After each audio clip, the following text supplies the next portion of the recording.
بسم الله الرحمن الرحيم.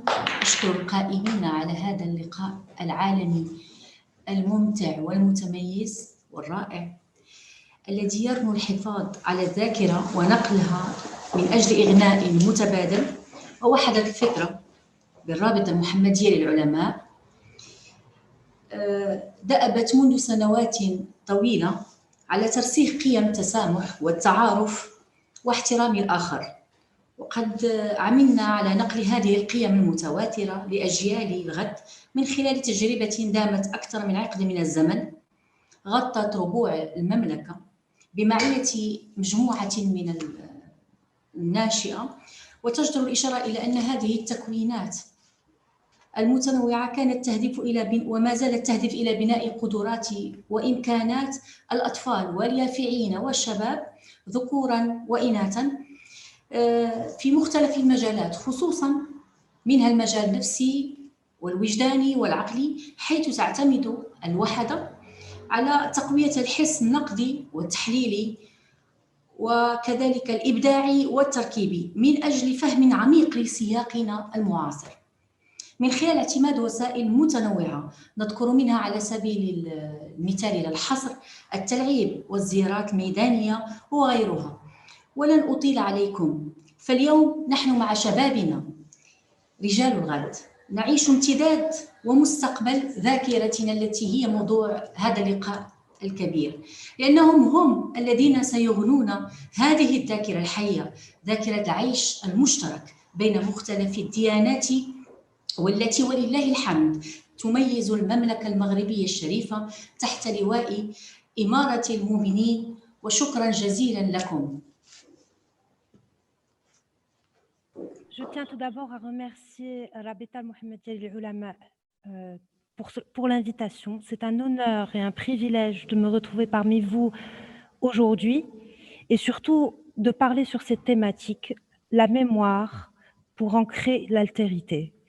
C'est une thématique déjà qui est très importante parce que nous devons comprendre ces concepts de mémoire, d'altérité, mais avant tout, j'aimerais tout d'abord souligner la cohérence et surtout saluer la cohérence du travail de la Rabita, puisqu'évidemment, en tant que vice-présidente de l'association Mimouna, et nous aurons une représentante plus tard qui aura l'opportunité de discuter des activités de l'association Mimouna, mais en tant que vice-présidente de l'association Mimouna, je ne peux que saluer en premier lieu la visite du secrétaire général, M. Mohamed Abadi, au camp de concentration d'Auschwitz, aux côtés de grands leaders musulmans, dont le secrétaire général de la Muslim League, Cheikh Mohamed Al-Issa. Ce geste très symbolique de la Rabita, qui démontre bien que les institutions marocaines savent qui elles sont, ce qu'elles représentent, les valeurs qu'elles défendent, les convictions auxquelles elles croient. Donc pour moi, c'est tout à fait un honneur sur le plan personnel et sur le plan associatif d'être ici parmi vous et d'avoir eu le privilège d'être invité à modérer un panel, celui des jeunes. Et s'il y a une chose que moi personnellement j'aimerais discuter, c'est un petit peu cette contradiction. Moi, quand j'ai lu le thème, de l'altérité, puis qu'on définit qu'est-ce que c'est que l'altérité. Pour moi, quand je tape sur Google et que j'essaye d'avoir une définition littéraire de ce que c'est que l'altérité, c'est reconnaître la différence de ce qui est autre, de ce qui est extérieur à soi, une réalité de référence, donc un individu, par extension un groupe, une société. Alors la première chose qui me vient à la tête, bien évidemment, la première idée qui me vient, mais je me dis, mais ce concept d'altérité, il est noble. Mais avant de pouvoir mettre en œuvre et en pratique ce concept d'altérité, il faut d'abord bien se connaître soi-même. D'où justement ce concept de mémoire qui arrive à concilier à deux concepts qui sont en fait l'antonyme l'un de l'autre. L'altérité est l'antonyme de l'individu, de la connaissance de soi, du concept de l'identité, de l'identitaire.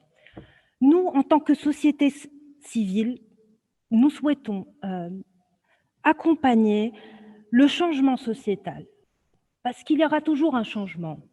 Les choses avancent, les choses ne resteront pas statiques, il y a toujours un changement. Mais nous, en tant que société civile, nous espérons, avec nos ressources, notre travail, pouvoir accompagner ce changement sociétal de façon positive et cohérente. Et c'est pour ça que nous, à l'association Mimouna, nous pensons que le travail de mémoire est aussi intimement lié au concept d'identité. Parce que si peut-être nous avons une frange de la société marocaine qui se connaît bien, qui sait bien qui elle est. Thank you so much, Aziza, for a wonderful introduction to the topic that we'll be discussing today.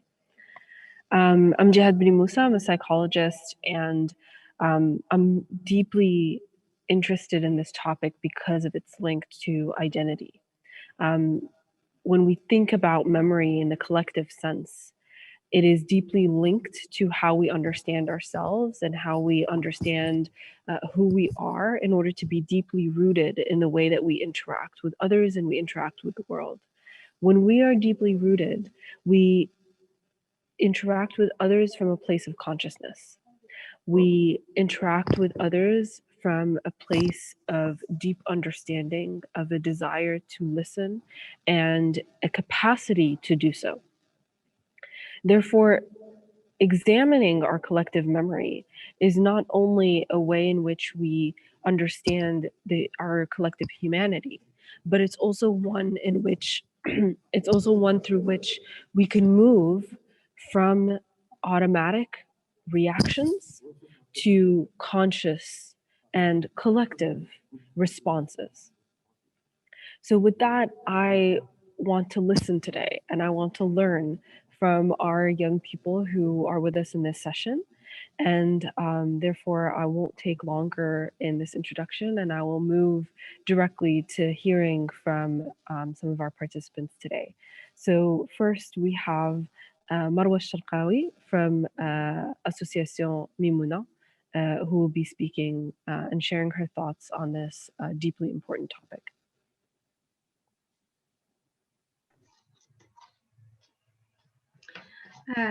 أهلا ومرحبا بالجميع. أود أولا أن أشكر جهودات الرابطة المحمدية على هذا الموضوع المهم بالنسبة للمغاربة ككل وبالنسبة للشباب المغربي بالخصوص، وطبعا بضرورة إشراك الشباب في هذه اللقاءات وهذه الحوارات التي تهم التاريخ والمستقبل، لأن المستقبل يبنى من الشباب. فأظن أن هذا أمر رائع، والرابطة المحمدية وطبعا فروعها مثل فترة وتعارف يقومون بعمل جد هام. بالنسبة لرأيي المتواضع، أنا مروة الشرقاوي، مديرة برنامج تعليم الهولوكوست في جمعية ميمونة، والعمل ديالي طبعا كنخدم بالتوازي مع الشباب، وكنلاحظوا كاينه هناك فروقات في التعرف على الايدنتيتي، يعني على الجانب المفهوم ديال الثقافه والحضاره المغربيه اللي كتعتمد على بزاف ديال الثقافات الداخله في بعضياتها كما كنقولوا. يعني الثقافه المغربيه هي مكونه من بزاف ديال المكونات، منها المكون الاسلامي، المكون العبري، المكون الامازيغي، الحساني الى اخره. وكنشوفوا كاينه بعض الفروقات بالنسبه للشباب اللي ما كيعرفش جل هذه المكونات، وهنا كاينه واحد الاشكال. فجمعيه ميمونه كتقوم بمجموعه من الانشطه اللي تهم هذه الفوارق باش نقربوا الثقافه والمحور العبري اليهودي المغربي للشباب بالخصوص. منها كاينه الجامعه المغربيه اليهوديه، واللي غترجع مستقبلا جامعه الشرق الاوسط وشمال افريقيا الموروث الثقافي في المنطقة.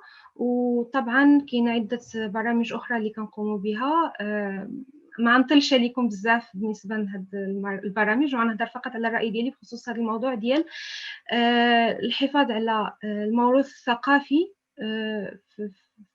يعني نقله للشباب للمستقبل. طبعا المغرب كما كنعرفوا كاملين هو واحد البلد متسامح وتعيشوا فيه الاديان بكل حريه وبكل تسامح، وهذا الشيء كنلاحظوه مع جدودنا اللي عندهم قصص طويله، وكاينين اللي شركوا الحليب كيف ما كنقولوا، يعني كتجبر الام يهوديه كترضع ابن الجاره ديالها اللي غيكون مثلا مسلم، والى غير ذلك من هذه القصص اللي كتظهر ان كان واحد التشارك وكان واحد الانسجام ما بين المكونات المغربيه ككل. هادشي هذا ما بقيناش كنشوفوه، ما بقيناش كنعرفوا عليه بزاف. كتجبر شباب، ماشي غير شباب، يعني كاينين ناس كبارين اللي ما بقاو عارفين حتى شي حاجه من هادشي. استسمح. المهم فاحنا ملي كنهضروا على الذاكره فاحنا كنهضروا على ثقافه، كنهضروا على حضاره مغربيه، وضروري علينا ماشي غير الشباب، يعني كمجتمع اننا نحافظوا عليها، وما يمكنش نسمحوا في واحد المكون او مكونات منها، لان في ديك الساعه كنزولوا كنمسحوا موروث بكامله. فاحنا الذاكره تنشا من عده مكونات، منها المكون الثقافي اللي كيندرج فيه مثلا الاكل، الموسيقى، اللباس، وكنلاحظوا مثلا المكون العبري مثلا شارك في انماء بزاف من هذه المكونات. فمثلا في مثلا في بعض الديكورات ديال القفطان، في بعض الاكلات، في الموسيقى. وما يمكنش يعني نجيو في واحد الوقت حاليا اللي كنشوفوا حنايا حاليا في الوقت ديالنا الحالي كاين واحد الاندثار بهذه المفاهيم وهذه المعرفه ديال هذه الاشياء اللي قامت بها بعض المكونات الدينيه الاخرى بالنسبه للثقافه والذاكره المغربيه.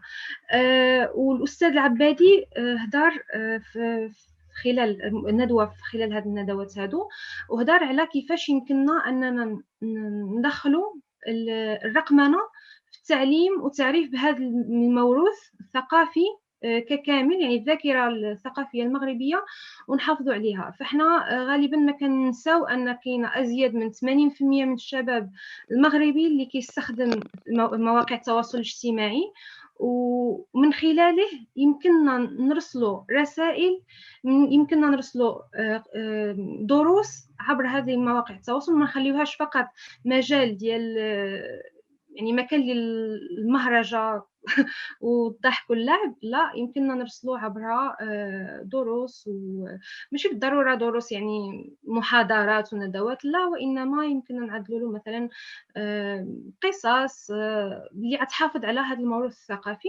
واخيرا اود ان انوه بالمبادره اللي قامت بها وزاره التربيه والتعليم في اشراك التاريخ اليهودي المغربي في إدراجه بالمقررات التعليمية، خصوصا في القسم الخامس والسادس على ما أعتقد، إذا ما نسيتش بالضبط.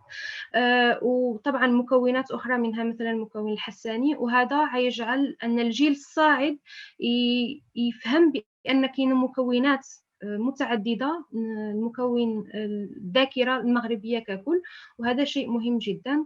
وشكرا بزاف، ونعطي الكلمة للأشخاص الآخرين، وشكرا. شكرا مروة. وكنعتذروا على العطب التقني، كان غير المترجم هو اللي كان كيتكلم.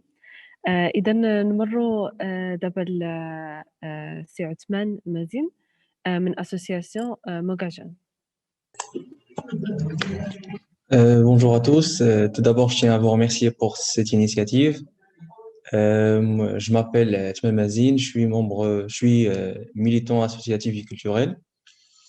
Je suis membre dans plusieurs associations, association Essaouira Mogador, association Marocain Pluriel, et je préside une association de jeunes à Essaouira, baptisée sur Essaouira.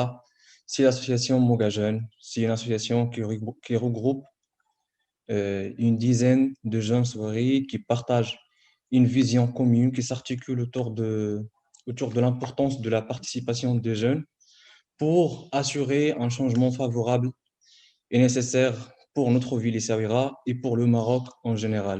Donc nous, au nom de l'association, on joue seulement le rôle de l'écho de la jeunesse.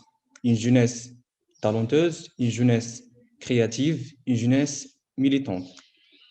En parlant de ce sujet-là, il faut premièrement, je pense que ces éléments-là, ils sont liés l'un à l'autre. En parlant de la citoyenneté, et la citoyenneté, si on fait une petite recherche sur Google, on trouve que la citoyenneté est l'élément qui peut donner à un individu d'être reconnu dans une société. Ce citoyen-là, il a une identité. Cette identité-là aussi, elle se résume à l'ensemble des valeurs auxquelles on attache une grande importance. Et cette identité-là, elle peut s'évoluer avec le temps. Par exemple, nous, au Maroc, sachant que le Maroc était un carrefour des civilisations, donc l'identité marocaine, elle contient l'élément amazigh, berbère, arabe, andalou, musulman, chrétien, africain, méditerranéen. Donc tous ces éléments-là, ils créent l'identité marocaine.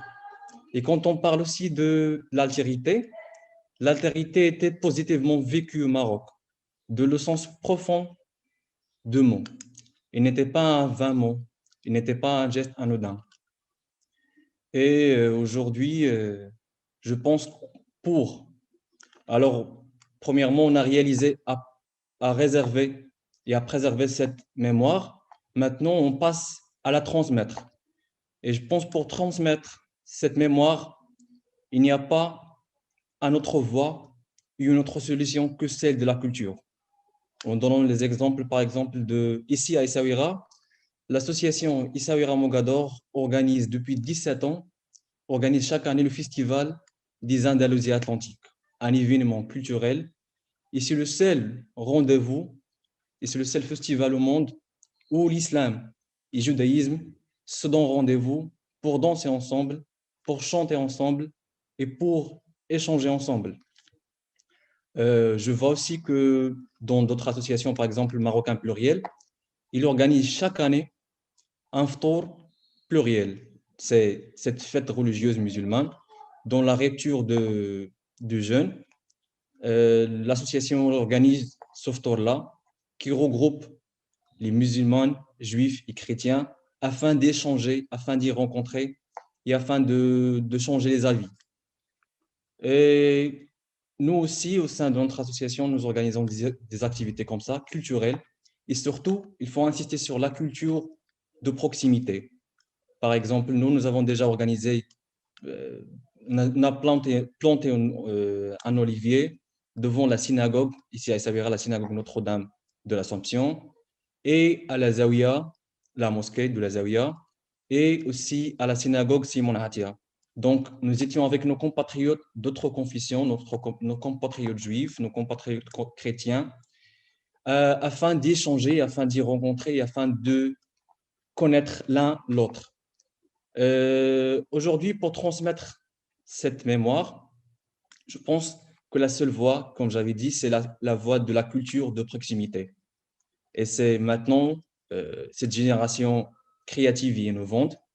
Il faut que chacun et chacune d'entre nous, à partir de son lieu et de sa position, a créé des événements en utilisant le cinéma, l'art culinaire, l'art photo et l'art vidéo, d'organiser des événements en profitant des occasions et des fêtes religieuses. Par exemple, nous les musulmans, on profite d'une occasion musulmane de faire une activité et d'inviter nos compatriotes d'autres confessions afin d'échanger et afin de partager. Et c'est le cas aussi pour les autres confessions, nos amis, nos frères, nos voisins juifs et chrétiens. Et aujourd'hui, moi, je vous assurer, au temps de ma position, je suis bibliothécaire dans un espace socioculturel. Je vois aujourd'hui que la jeunesse, les bouquins les plus consultés ici à cette bibliothèque, ce sont les bouquins des religieux, des religions en fait. Ces gens-là, ils viennent pour découvrir, pour lire, pour se renseigner, pour éduquer et pour s'ouvrir sur les autres religions. Donc, je pense que c'est le moment, c'est à nous, c'est ce qu'on fait, c'est vrai, j'avais lu quelque part que même si nous appelions la rose par un autre nom, même désagréable, cela sent toujours de même merveilleux. La même chose s'applique à ce qu'on va faire. Et ce qu'on fait déjà. C'est ce qu'on fait là. On le fait parce que on le veut et on le fait parce qu'on sent le besoin. Donc, la culture de proximité est la voie et la seule chose de transmettre ces valeurs à les générations futures.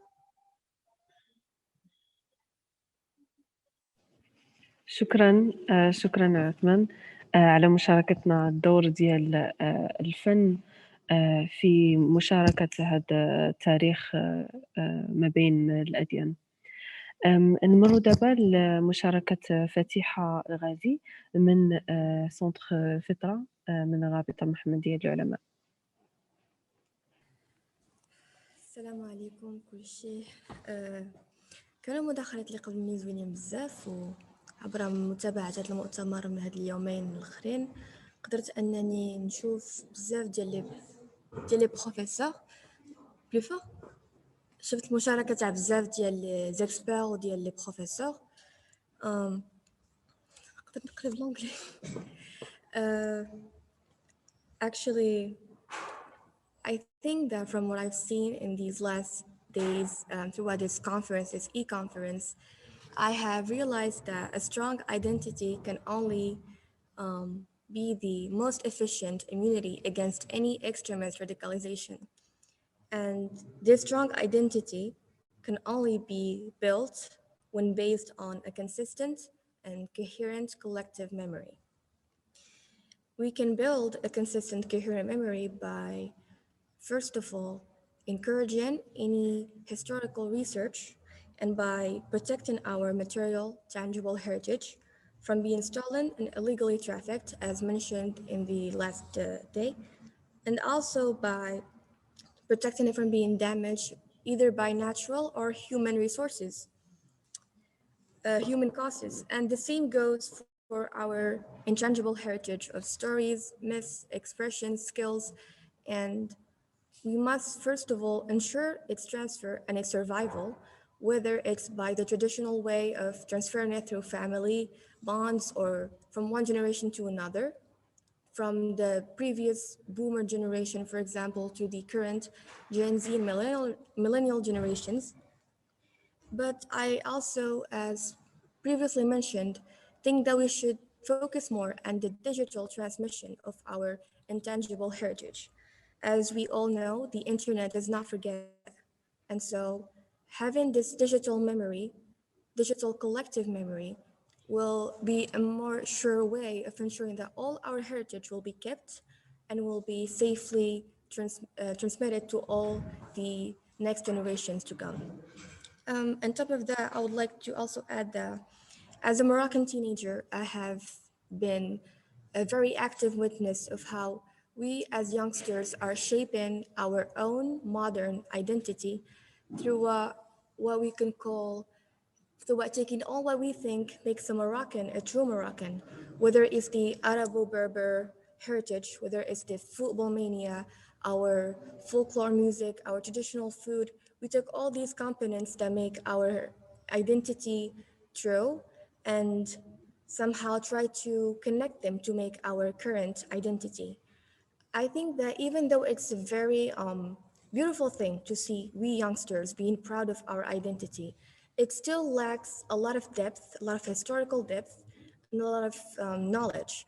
And I think that experts and professors who are very knowledgeable about our true collective memory can work in collaboration with the young generation, the Generation Z as we know, or millennials, to somehow craft a new identity or somehow improve our current identity to become more inclusive with a lot more integrity and a lot of more complementarity.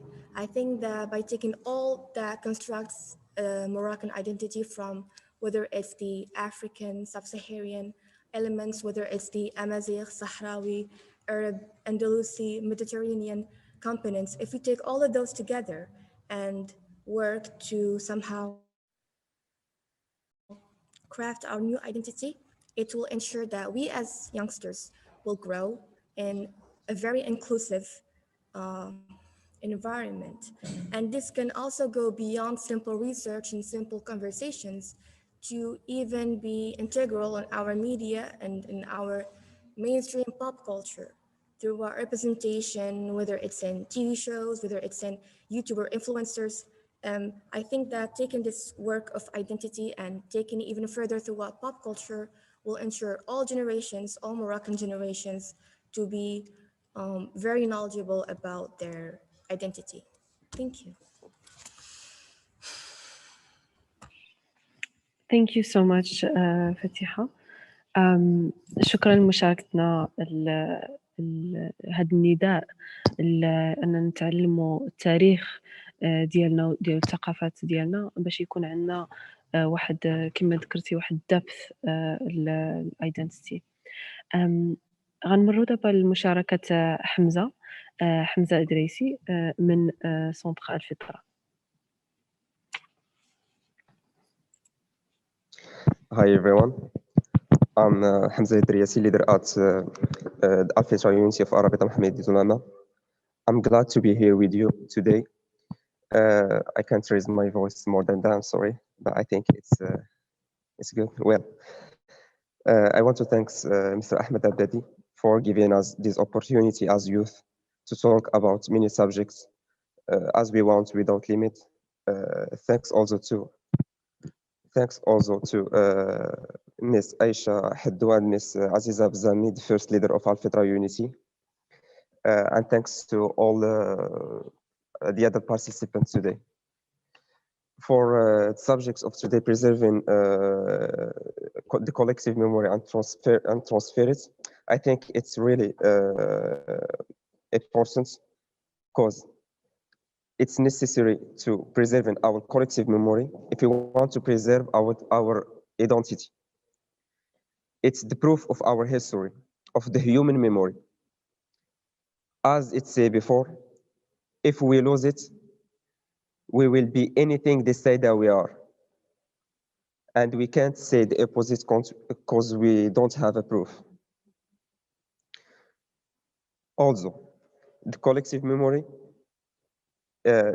is a goal that we are already achieved in the past, but unfortunately, we lost it or we forgot it.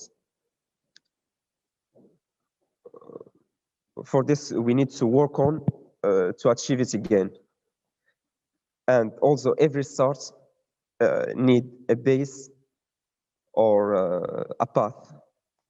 And the path for a common future is our collective memory. Thanks for everyone. And as I say, I'm glad to be here with you today. Thank you حمزة. شكرا. دابا نمروا لرحاب حدودي من الأخوين.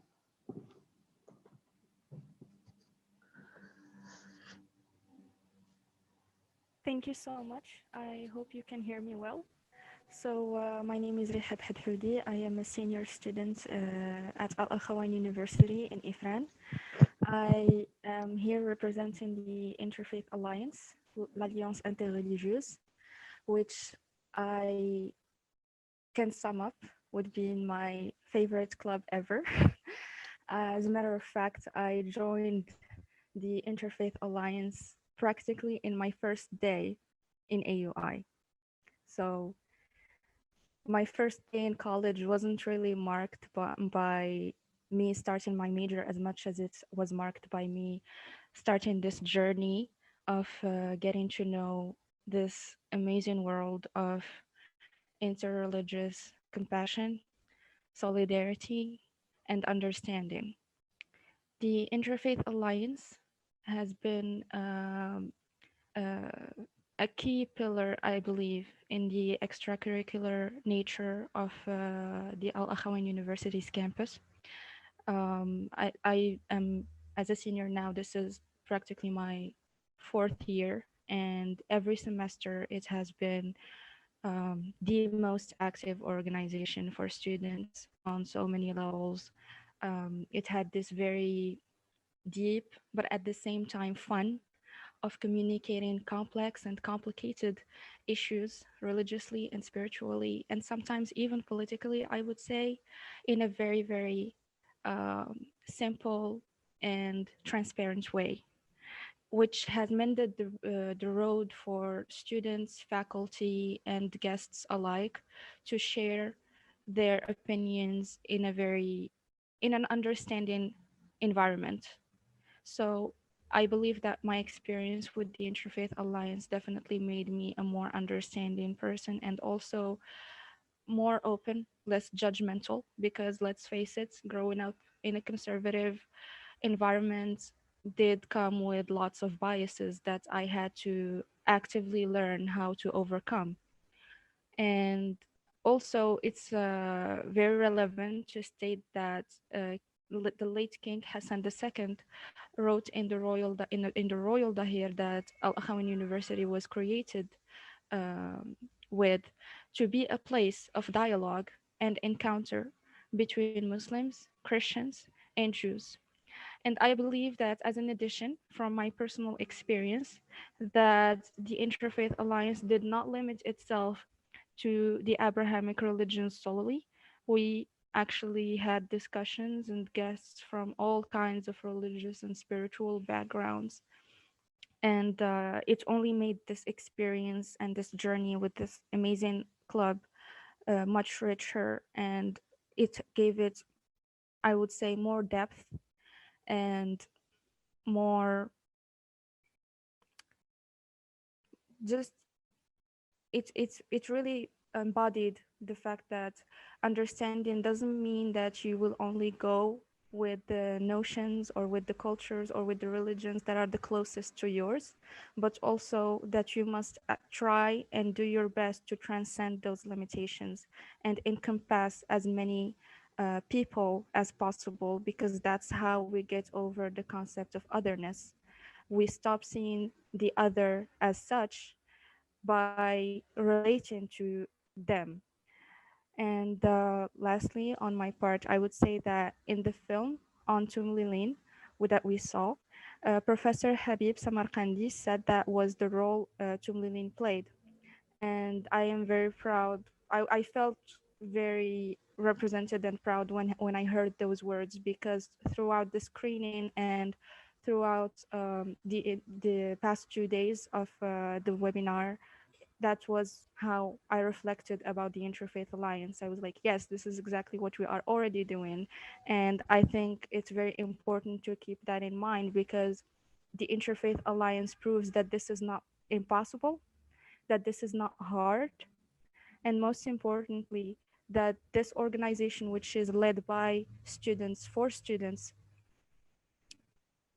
puts the youth at its center, but also was built on the backs of the adults around us, whether they are the faculty, the staff members, the administrators contributing to its functioning, or the guests that we got to have with us throughout the years. And thank you. Thank you so much, Rehab, for your participation. And thank you for sharing with us some of the activities that you experience in the Interfaith Alliance and the importance that the importance of the role that they played in your own growth and development. Next, I would love to hear from Khadija Sharqi from Centre Al-Fitra. Hello, my name is Khadija Sharqi. I'm a leader in the Fitra unit. I think that this subject is very important because transmitting collective memory is helping to transmit values from generation to the other one, and it allows to transmit knowledge to people, and it helps to build a society without racism or without racism and with equality and justice between all religions. Uh, between all religions. And I think as a youth that this memory can be transmitted by using technological means because they help a lot for transmitting all type of informations in all over the world. And it can be really good for transmitting a memory and help to build societies without any difference between religions or people. Thank you.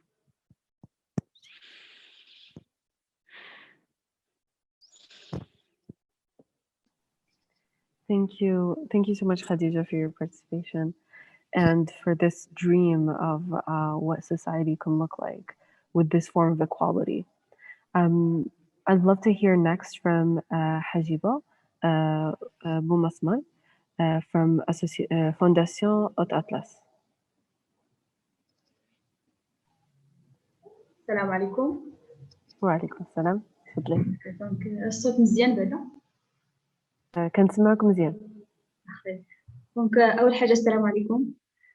فخورة جدا بهذا اللقاء اللي أنا وحدة منه بوجود تبارك الله كل من الشباب المبدعين اللي عندهم فكرة التغيير والتغيير نحو الأحسن. فخورة جدا بوجودي معكم.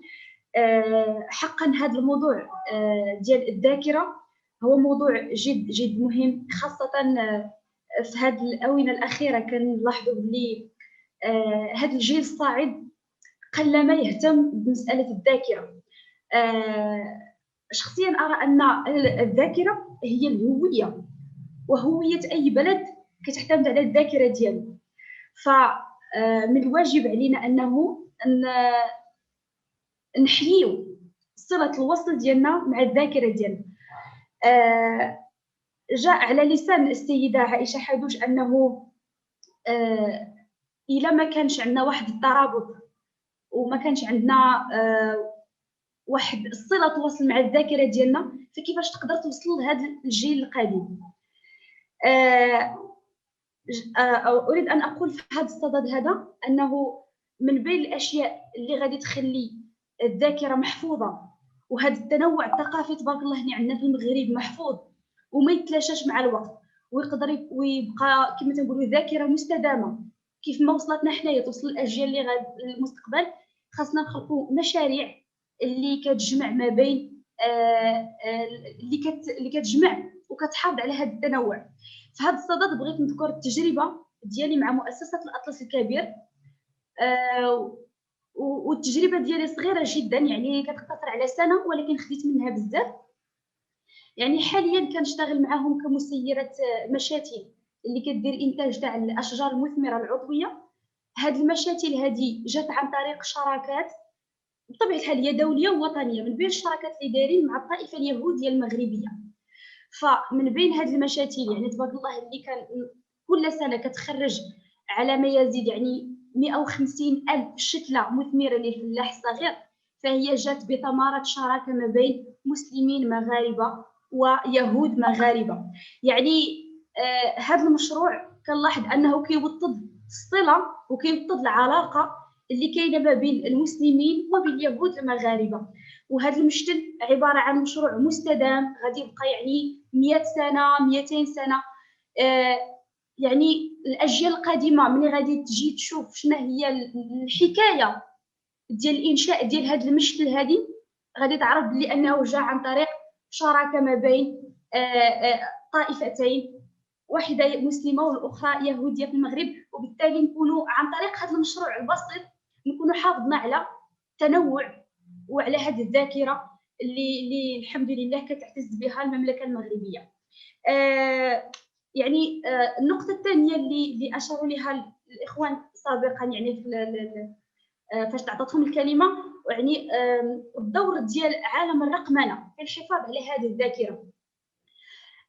أريد أن أشير إلى أنه يعني العالم من يصبح قرية صغيرة ولا يعني كل شيء عنده الفرصة أنه يشارك ويحب كما تنقولوا أو يستعمل مواقع التواصل الاجتماعي، أقول أنها لا تحافظ بديك الطريقة السليمة على الذاكرة، بل تشوش على الذاكرة. وبالتالي خاصنا صراحة نهضوا بهذه المسألة هذه، ويكون استعمال هذه الرقمنة من أجل تعزيز الذاكرة يكون مقنن باش الذاكرة توصل سليمة والثقافة ديالنا توصل يعني سليمة، غير مشوهة للأجيال القادمة.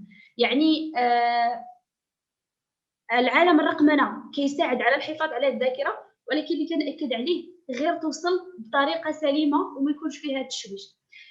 كنتمنى نكون يعني عطيتكم غير نبذة على شنو هو منظوري للذاكرة وتجربتي البسيطة مع مؤسسة الأطلس الكبير، وكيفاش نقدروا نحافظوا عليها احنا كشباب.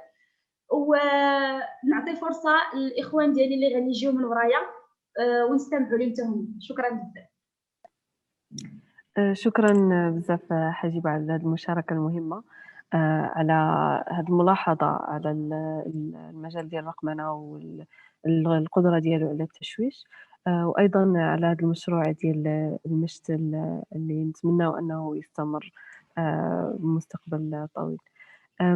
دابا نمروا نسمعوا لسعد صديق من مركز الفطر.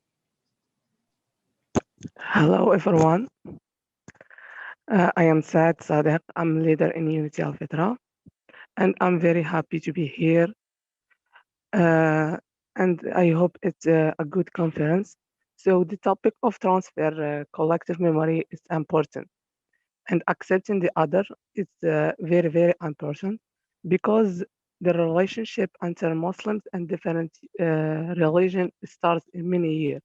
We say we share the same things like art, food, cultures like جلابة, kaftan, and lifestyles.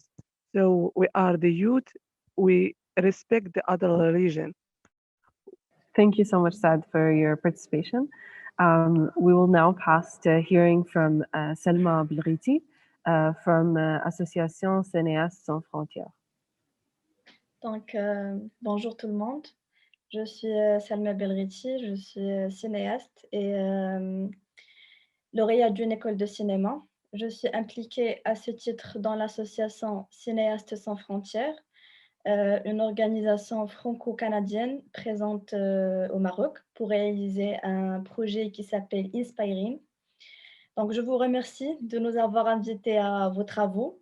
J'aimerais partager avec vous l'expérience en rapport avec le sujet de cet après-midi que nous avons à Cinéastes Sans Frontières à travers du projet Inspiring. Donc, le fil conducteur du projet Inspiring est une réflexion sur le rôle traditionnel de l'aîné en Europe, en Afrique, en Méditerranée et dans le monde arabe, bien sûr, en tant que modèle de comportement exemplaire et relais de mémoire et de valeurs. La modernité, avec les bouleversements sociaux qu'elle a induits dans nos sociétés, a le plus souvent éliminé les anciens comme fonction de référence. Cet affaiblissement progressif de la fonction des aînés en tant qu'outils sociaux de transmission de valeurs a été renforcé par l'émergence de nouveaux modèles issus parfois de la télévision ou des réseaux sociaux. Donc, Inspiring est un projet dont le but est de faire connaître aux jeunes générations le parcours et l'action de personnes exceptionnelles de leur communauté qui ont consacré leur vie à améliorer les conditions sociales et économiques de l'ensemble de la population. Ce projet est basé sur la conviction que certains jeunes, en manque de repères, ont besoin de modèles positifs, capables de leur transmettre des valeurs qui leur donneront le goût de s'engager pour les autres. Ce projet propose de mettre la transmission et l'exemplarité au cœur d'une démarche positive de dialogue et d'apprentissage de ces jeunes aux côtés d'une génération engagée afin de les inscrire dans une ligne historique réelle et concrète, de les replacer dans une perspective d'histoire nationale et de leur permettre de donner un sens à leur vie et de regarder à nouveau vers l'avenir. Donc, l'objectif final pour le jeune, du moins que nous lui proposons, sera de réaliser un portrait filmé de la personne inspirante. On accompagne donc les participants au projet en leur mettant à disposition du matériel vidéo et surtout en les formant à l'utilisation de ce matériel et aux différentes étapes de la réalisation d'un film. Donc, les jeunes avec qui nous allons travailler vont dans un premier temps mener une réflexion sur un champ social qui pourrait les intéresser. Ils vont choisir ensuite une personne représentative du domaine retenu et puis ils vont faire un véritable travail de journaliste pour pouvoir aller à la rencontre de cette personne et être en capacité d'interagir avec elle. Des lieux se tissent au fur et à mesure, bien sûr, des rencontres organisées entre le jeune et la personne inspirante, ce qui ouvre clairement de nouveaux champs de possibles pour le jeune. Donc, l'expérience a été menée avec succès en Norvège et ensuite, cette année au Maroc, nous formons des bénévoles et des éducateurs impliqués dans des organisations pour jeunes pour qu'ils reproduisent le projet dans leur association. Donc, on comprend bien que la caméra est l'outil qui va permettre la rencontre et l'échange entre deux personnes qui ne se seraient peut-être jamais parlé sans ça. Le reportage est le prétexte pour aller vers l'autre, pour le découvrir, pour le recueillir et recueillir son témoignage et sa mémoire. Dès le départ, quand on intègre le passé, on est déjà dans l'avenir. Merci. Thank you so much, Salma, for your contribution and for the work that you're doing around this and facilitating people getting to know each other. Mm-hmm. So now I think we're gonna pass back to Said. I think we've resolved some of the technical issues, so we'd love to hear his participation. السلام عليكم. قبل ما كانش كيتسمع الصوت مزيان، فانا سعد صديق رائد بوحدة الفطرة، وانا فرحان بزاف اليوم بالحضور ديالي، وكنشكر الاستاذ احمد عبادي والاستاذه عائشه حدو على هذه الدعوه باش اننا نشاركوا الاراء ديالنا في موضوع نقل الذاكره والقبول الآخر والقيم ديال المواطنه، التعايش وغيرها من القيم. فموضوع ديال العلاقه ديال ما بين المسلمين والديانات الأخرى سواء اليهودية أو المسيحية، هي بدات من شحال هادي كما حنا كنشوفوا أننا كنشاركوا نفس الحاجات بحال الملابس. القفطان هو واحد حاجة مشتركة ما بين اليهودية والمغربية. عاوتاني الأكل عاوتاني نفس الحاجات مشتركين ما بيناتنا. عندنا الأسلوب الحياة كلها واخا ماشي نفس المجتمع ولكن نفس الحياة المجتمعية كنعيشوها. وحنا الشباب اليوم حنا واعيين بهذه الضروره اننا نكونوا كنتعايشوا وفواحد المجتمع مسالم مع الديانات الاخرى، حتى كنا كنزاولوا واحد الحاجه التكنولوجيا سمحت لنا اننا نهضروا مع جميع الديانات غير في واحد البلاتفورم اللي بلا ما نحتاجوا اننا ندخلوا دوك العناصر ديال الكراهيه ولا نبذ الاخر، ونقدروا ان نتواصلوا بكل اريحيه ديالنا. فاحنا هاد الشباب كنشوف اننا حنا قادرين اننا نتواصلوا ونتعايشوا مع الديانات الاخرى ونخدموا معاهم بناء ماشي على الدين ديالهم ولكن على لي كومبيتونس ديالهم. فهذه هي الكلمه ديالي وشكرا. شكرا سعد على المشاركة. دابا نمروا لفاطمة الزهراء بري من مركز الفتاة. السلام عليكم، معكم فاطمة الزهراء البري، واحد رائدة في وحدة الفطرة. كنشكر بعدا كنشكر الرابطة المحمدية للعلماء اللي عطاتنا الفرصة ديال اننا نشاركوا في هاد لا كونفيرونس هادي. والحاجه اللي بغيت نقول هو اننا حنا استفدنا بزاف من هاد لا كونفيرونس ومن الاراء ديال الدكاتره وديال العلماء وديال حتى الشباب اللي شاركوا معنا اليوم. انا فريمون صرت منهم بزاف. وكيفاش عرفت انني عندي حتى في المغرب عندنا واحد التاريخ مع اليهود، وعندنا تاريخ مع المسيحيين. كيفاش راه كاين واحد ديرتو مليلين اللي كانوا جدودنا كيشاركوا فيه وكي يعني كيديروا نقاشات وكيديروا حوارات مع مع جميع الديانات، مع جميع الناس، عيالات كانوا او رجاله. وحتى يعني التاريخ ديال جدودنا مع اليهود، كيفاش كانوا جيران، كيفاش كان واحد الحي في كل مدينه تقريبا سميتو الملاح، غير خصوصا غير بالنسبه لليهود. وكيفاش حتى كان مثلا في مدينه وجده كان اليهود والمسلمين بمثابه جيران بزوج بيهم. يعني هكا انا فاش عرفت هذا الشيء كامل وليت كنعتبر مثلا غادي نعرف بلي كاين شي يهودي مغربي جاي مثلا كسائح للمغرب، ما غاديش نعتبره بحال شي واحد اللي غريب عليا، لا، غادي نعتبره بحال واحد الاخ بالنسبه ليا. يعني ما ربما انا من هنا من هذه سنين جدودي واحد فيهم راه كان يهودي، ما ربما.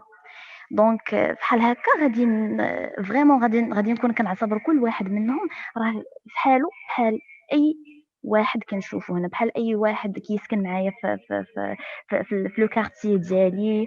وهاد الفرصه هذه اللي استفدت منها انا، ما كرهتش ان كاع لي جون المغاربه بحال مثلا الاصدقاء ديالي ولا اللي كيقراو معايا في الجامعه وكاع الناس اللي كنعرفهم حتى هما يعرفوا هذا الشيء، وحتى هما يعني يعتبروا اي واحد من ديانه اخرى بحال الاخ ديالهم. والحاجه اللي بغيت نضيفها هو انني كنتمنى لو ان في الملتقيات الاخرى ان شاء الله اللي كيدويو على هذا الموضوع هذا، ما يكونوش غير بمثابه القاء، ولكن يكونوا بمثابه تفاعل ما بيننا وما بين الاساتذه اللي غادي يعطيونا معلومات على التاريخ ديالنا اللي حنا ما عارفينوش. باغ اكزومبل حنا قلبنا مثلا في الانترنت، بغيت نعرف التاريخ ديالي انا المغربي، ما غاديش نقدر نعرف اي حاجه، ما غاديش نقدر نعرفها واش صحيحه ولا ماشي صحيحه. دونك احنا محتاجين هاد الاساتذه اللي هما يعطيونا هاد المصادر هادو الصحيحه باش نعرفوا التاريخ الصحيح ديال بلادنا. واخر حاجه كنشكر الرابطه المحمديه للعلماء، وكنشكر كاع الناس اللي شاركوا في هذه لا كونفيرونس هذه، شباب، اساتذه، كيف ما بغاو يكونوا. كنشكركم بزاف و ميرسي. شكرا فاطمة زهراء على المشاركة. وإن شاء الله نتمناو أنه من خلال رواد بحالك نقدروا نبداو نشاركوا هذا التاريخ ديالنا في المجال الرقمي. Now I'm going to give the word to Ayman Mrizik from University of Akhawi. Hello, everyone. Can y'all hear me, first of all? Yeah, loud and clear. Go ahead. Okay. Hi, everyone. Not really sure I'm supposed to go after all of the beautiful, amazing things everyone just said, but here goes. So my name is Ayman Rizik. I'm a student in Akhawain AY with Rehab as well. And I am part of the Interfaith Alliance Club Association as well. I've served as president of it for the last year and a half, 6 months, kind of. And the topic of the conversation is very near and dear to my heart due to the just wonderful, wonderful experiences I've had to experience as I was with the club. The club in its essence is built in the spirit of the founding Dahir that Rehab has mentioned, that we shall foster understanding and respect, appreciation for different beliefs and faiths practiced by members of the AY community. I mean, the campus in itself is a melting pot of not only religious, but cultures. It's you meet a lot of people from a lot of different places that gather up a lot of culture, and with that culture comes the religious part. And the melting pot just provides so many opportunities to create these communication spaces and allows for just understanding each other. And the entire thing moves from a comparison based conversation to more of a relating type conversation. in which we relate to each other. And this doesn't only stand for the Abrahamic religions. I mean, it's truly all over the place. I remember this one time we had this talk, and we had this group of atheists and this group of non-atheist people, and you can kind of see the aspect that the conversation just kind of takes in terms of trying to understand each other. So we try to promote shared values and educate ourselves about different beliefs and faiths through dialogue, through discussions, through activities, conferences, outings. And for me to have had the privilege to kind of manage the people that do these things was, I think honor is the word I'll be choosing. Not only that, but this provided amazing opportunities to me. I'm trying to think of one of the best memories that I've had thus far, which is when we went and visited the monastery of Notre Dame d'Atlas that relate to the story of the monks of Tibetan. I'm not sure if everyone's familiar with the story, but we went to sit down with these monks from different backgrounds and different aspects, and just hear the story of where they were and how they got to be here, and just felt free to kind of share the different questions we had about each other's perspectives on things, both religiously, personally. That conversation in itself was simply wonderful in terms of interreligious conversations. And then I had the privilege to actually go and visit the church and go in and see the prayers. And this is just a simple example of the fruits of the effort of trying to establish this communication between the different cultures in this particular aspect. Yeah, thank you.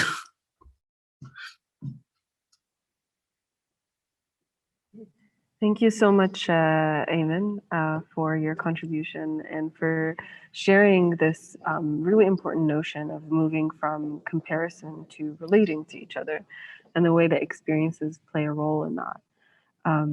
So next, would love to hear from Fatima Zahra Al-Madani. Hello, everyone.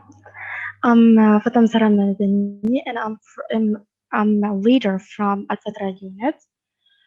First, about this subject, it's very important to talk about it because the memory is part of our identity and helps with accepting others, and it helps with exchanging the knowledge. And also, if we take a look, we will see that the memory shows us that our grandfathers has an objective, which is living with accepting the other, without racism, without extremism. And also, but honestly, we don't know the importance of this value. We don't know what it is. And also, I want to talk about something like we must know that before saying respect and accept the other, which is apart from our subject, we must know that the other is that the others are us. Because if we search in our origins and our identity, we will find that we have Jewish, Christian, Amazigh, Sub-Saharan origins. So we should accept our identity and our origins first, and after that, in order to accept the others. And also, we must focus on the social media because it impacts our youth and our children. Also, we must focus on the new generation that raise our children, because this generation share and transfer some values and some ideas. But this is the problem because they don't know their identity, their origins. So they transfer wrong things. For example, and I'm sure that you see for example in your environment, someone who told his children that to be an European or American is better than to be a Moroccan. And so why they told that to their children? Because they don't know their identity, they don't know the diversity that we have in Morocco. So yes, and thank you so much. Thank you so much, Fatima Zahra, for your participation and for sharing with us the importance of embracing our own history before we begin to look to others. I want to thank again all of the speakers and participants that we've had with us. Marwa Sharqawi, Fatiha Ghazi, Uthman Mazin, Hamza Draisi, Rihab Haddouhi, and Khadija Sharqi, Hajiba Boumasmar, and Saad Sadiq, Salma Bilghiti, Fatima Zahra Barri, Ayman Mrizik, and Fatima Zahra Al-Madani. We'd love to now hear a discussion. En tant que lauréate de l'université Akhawaïn, j'ai eu l'honneur et le privilège de travailler avec elle et de collaborer avec elle et de collaborer avec ce groupe estudiantin qui est the Alliance Interfaith. And I have one question for you, Karen. What do you think about the role of a student club to contribute to the understanding of the concept of otherness? Oh my goodness, Laziza. First of all, it's such a privilege to see you in this role and a joy. So, wow. I'm so glad you asked that question because you were involved both in Interfaith Alliance and in the Mimuna Club, obviously very active.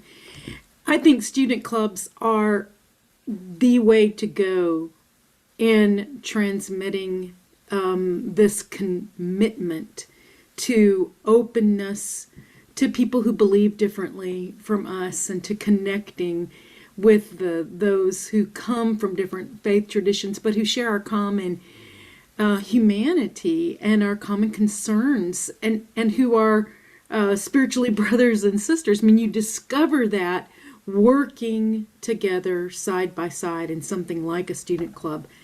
I'm absolutely convinced that what we have at Akhawain, I mean, one of the things that the Interfaith Alliance brings is Moroccan students being able to lead with non-Moroccan students.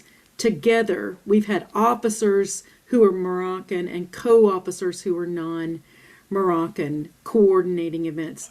I think campuses all over Morocco, the world for that matter, have an incredible resources in their international students.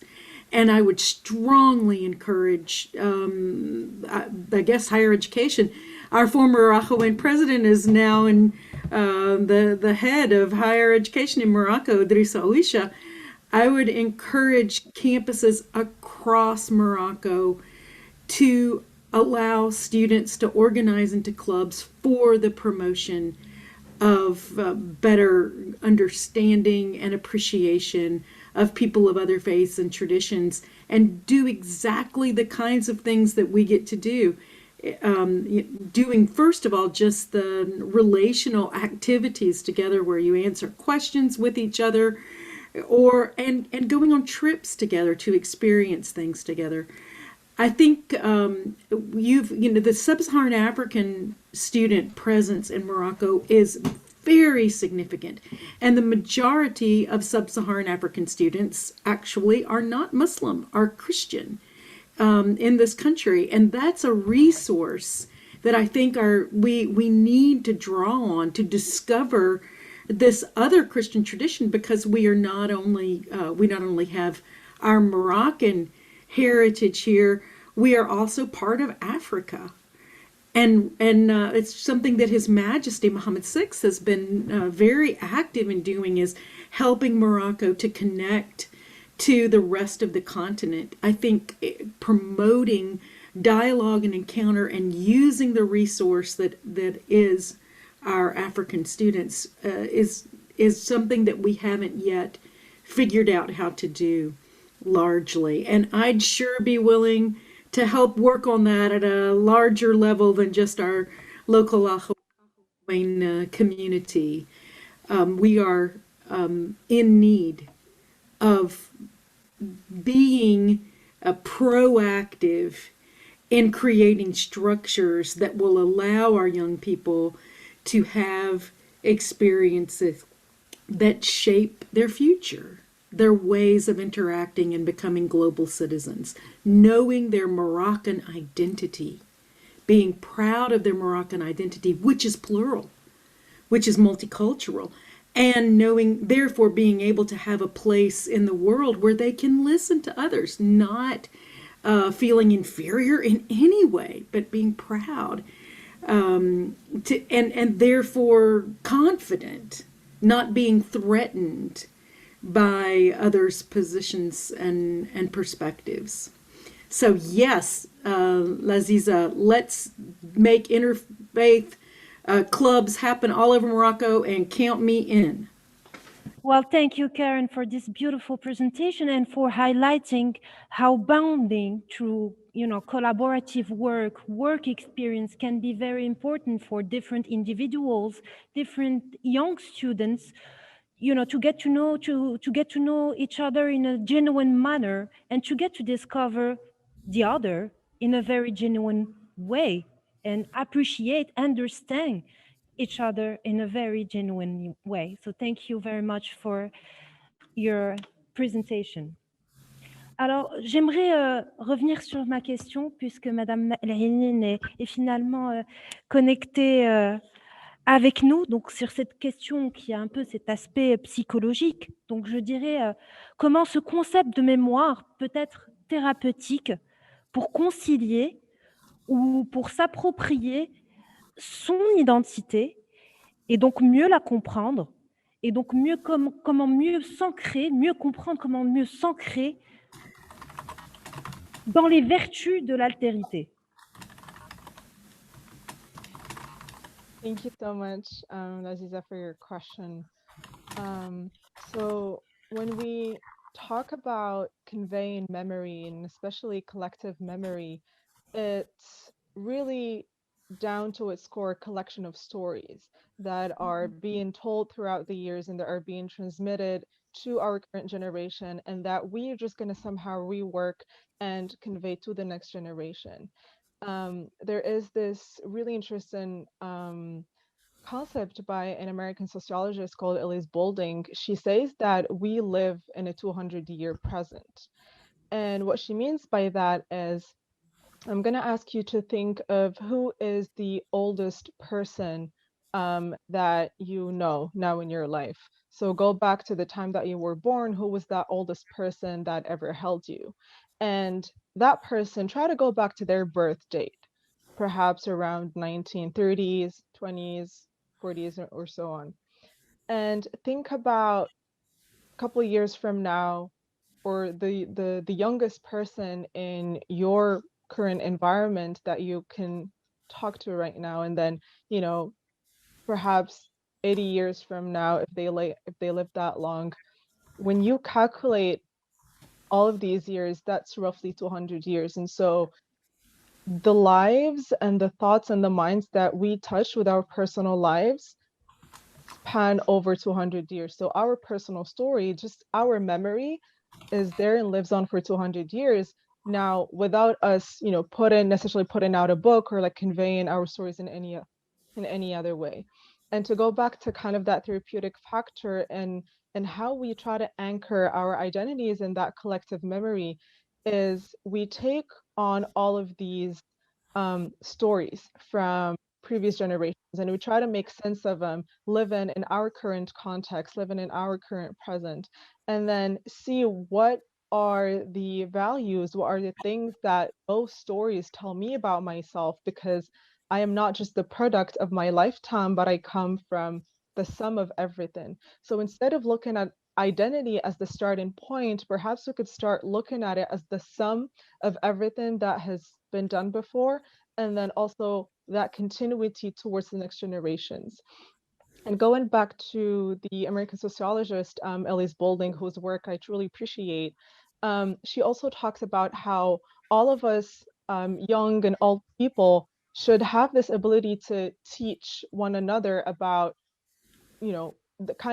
foster that sort of intergenerational allyship and intergenerational conversations, because that way we're able to know more and together craft that identity that makes us in a way, transcend these differences and connect as humans instead of as different parts of a whole. Thank you. Well, thank you, Mrs. Ma'elanin, especially that you highlighted, in my point of view, a very crucial point, the intergenerational conversation that we've been trying to do for 14 years now in Association Mimouna, because we noticed that gap between the young generation and the, my grandparents' generation and their vision of Morocco and the youth vision of Morocco. So indeed, I think that's a very crucial point to highlight here. And I will let the floor to my colleague Jihad to ask more questions to this distinguished panel of very interesting young people. Thank you so much, Aziza, and thank you, Karen, first for your highlighting of how equality and the equality that we desire to see in our society begins with the individual feeling that they are worthy and that everybody stands on the same level when it comes to how we interact with each other and how we connect with each other. And thank you, Fatem Zahra Al-Ainain, for highlighting how we can immediately, in this moment, feel connected to a larger history and expand our own vision of what we believe our own story and our own history to be. And hearing everybody's participation, one thing that I can clearly see is this connection between how we understand the past and how we look back, but how we share forward and how we move forward from here. And I have a lot of questions around those two areas, but perhaps it can just be a framework to guide our conversation. How do we connect and truly know authenticated information about our history and connect to our history in the many ways that have been presented by all the different participants, from using the arts to using practical projects as a form of connection, to using different mediums that act as a common third in order to bridge a connection. So that's the first area of discussion. How do we dig deeper into our own histories in order to elevate our understanding and our knowledge of them? And then the second side of the discussion, the second aspect of this question is, how do we share this information in a way that truly connects in terms of resonating with others so that we can truly hear each other? And how can we share it in a way that preserves the authenticity of the knowledge itself without getting mired online and or the different elements that could perhaps dilute the information from its source through certain refractions that occur when information is shared?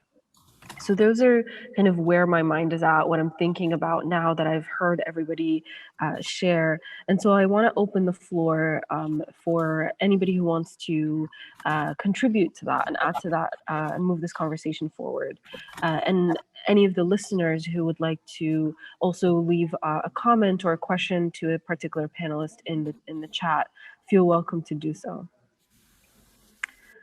So we'll begin with whoever wants to participate. You can raise your hand and we'll give you the floor.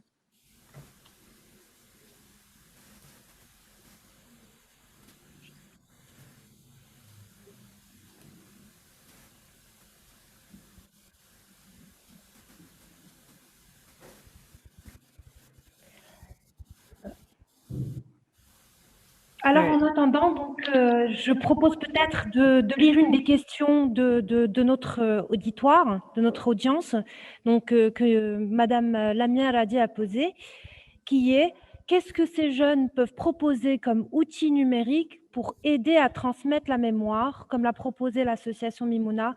Qu'est-ce qu'ils pensent qui pourrait intéresser les jeunes de leur âge? Quelle façon de dire le passé pourrait être la meilleure pour pouvoir faire en sorte qu'ils se sentent concernés? Je vous remercie, Madame Ladi, pour cette question. Anyone in here who would like to jump in, answer that question?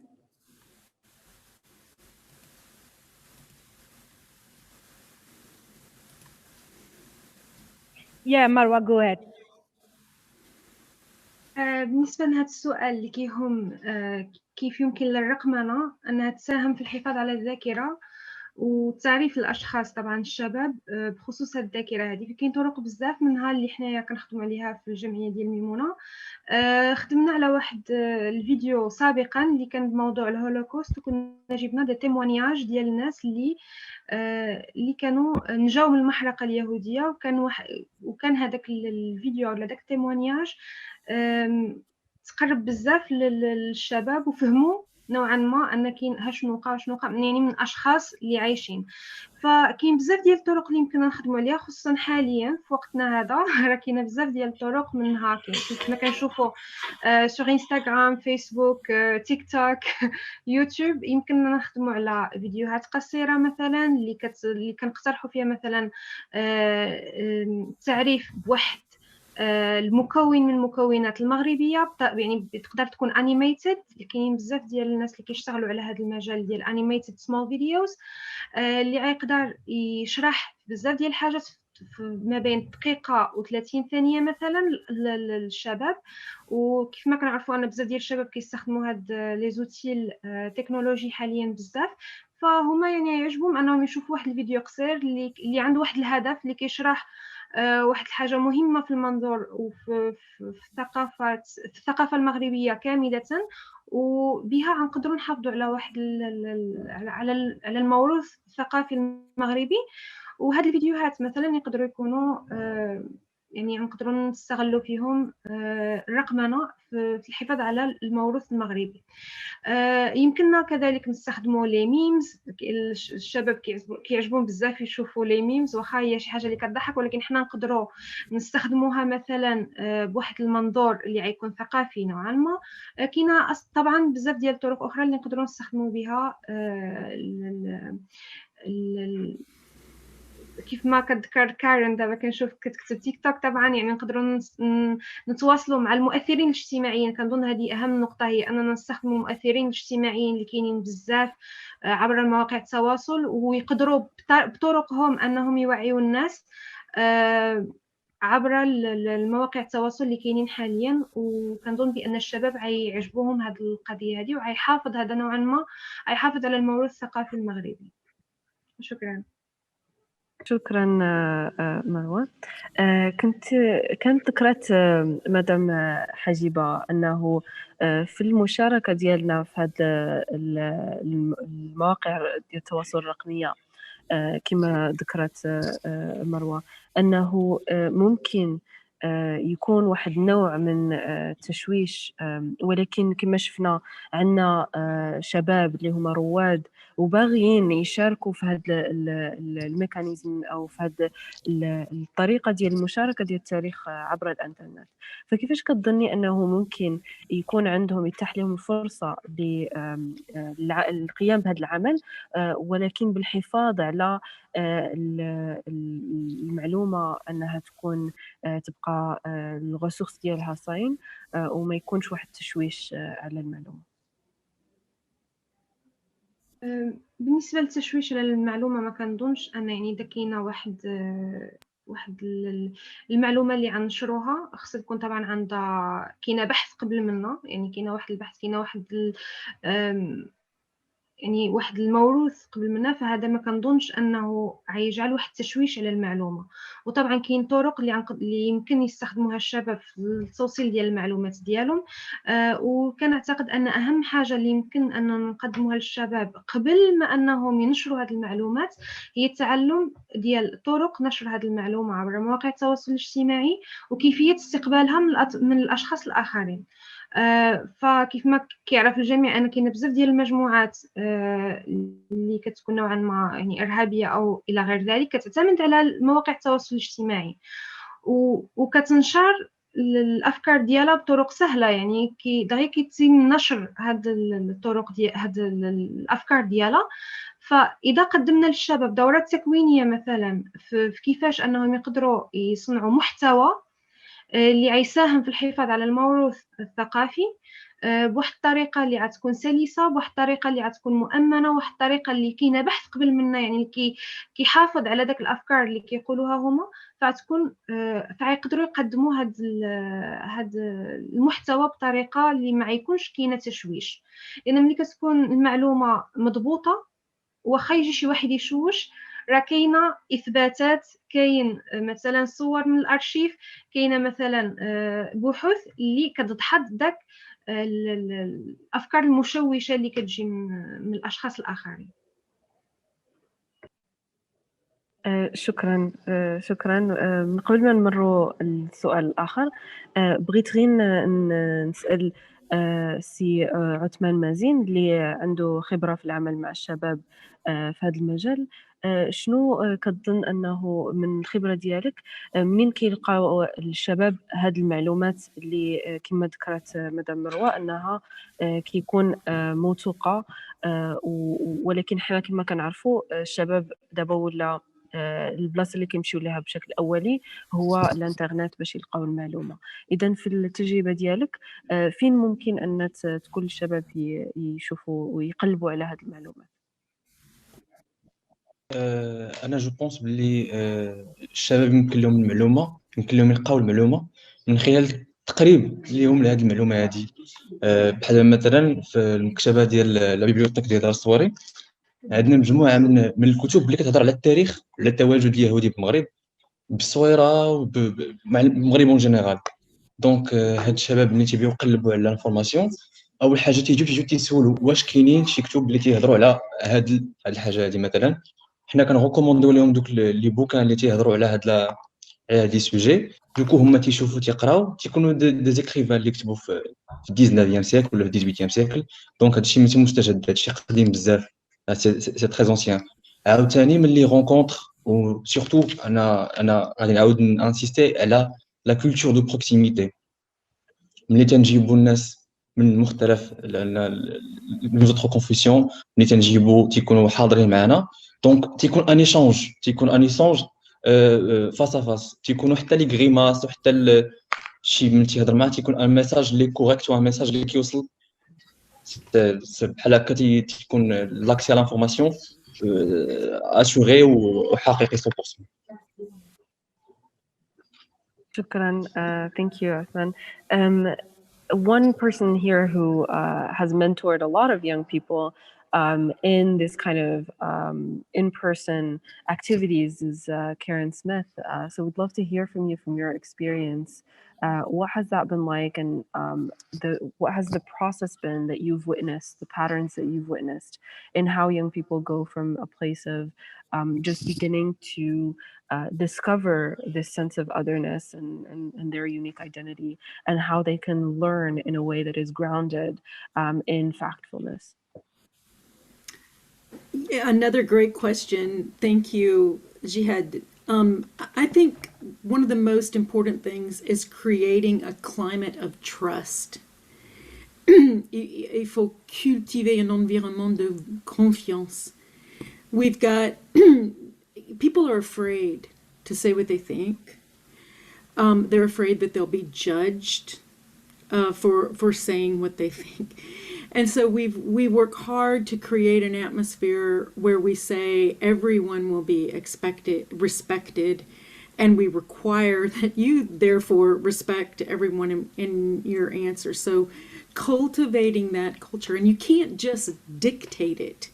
You have to work over time to create it where people come to trust each other. The other thing I would say that's really important is letting students lead and abandoning some control over that. We older people tend to want to control things, and we need to let students control decision making, set the agenda, decide what they want to do.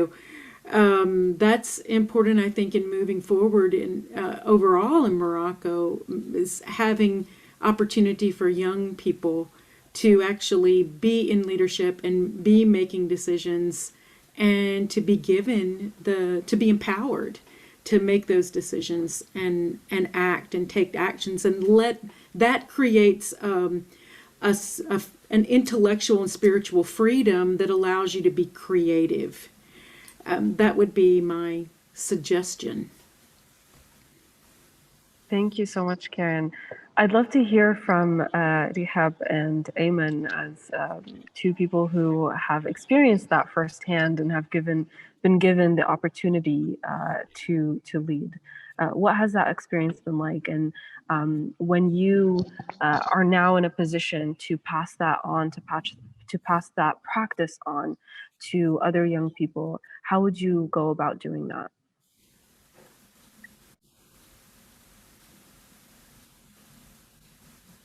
Okay, I'll go first. There's so much to say about it. I had the luck and the great opportunity of being vice president of the Interfaith Alliance in my third semester. That was in fall 2017, so 3 years ago. It was great to finally be able to give back to the club after having benefited from its activities and from all of its sessions and meetings for 2 whole semesters. And it was an eye-opening experience because, of course, it was one of the first times I found myself in a position of responsibility and management over such a big organization, because we could easily have 20 to 25 active members per semester, and the number would keep on increasing throughout the events. And the more we had trips or concerts, of course, the more people would want to attend. So that was a little bit hectic, but with teamwork and with the supervision of Reverend Karen Thomas Smith, of course, it was doable. And mostly it was very fun, because I believe if you want people to stick with you, then you must make the process as fun as possible. And as a member or as a board member, as someone who is part of an organization, you have an individual responsibility of enjoying the process. If you don't enjoy the process, then the energy you will exude will not be pleasant, will not reflect the true nature of what you want to represent. And overall, it will just tarnish the mission and the vision of your organization. And this is general, it doesn't really apply to just youth organizations, but I think it touches us more stagnantly because we live in an era of misery, if I may say, because this is literally what we have to deal with 24/7. You have this small rectangle on your phone that gives you access to, well, basically you get to witness the collapse of civilization in real time. So how are you going to deal with that? I appreciate the idea of creating a legacy and passing it down with each board transition.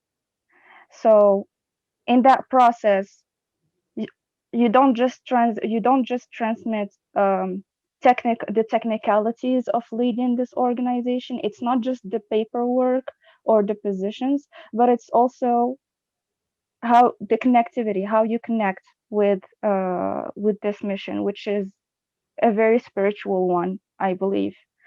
I'm very happy to say that from my personal experience with the Interfaith Alliance, I feel like our members don't necessarily care or practice the religious side of religion as much as they appreciate it as a concept and the way it can shape their lifestyle and the way they see and navigate the world.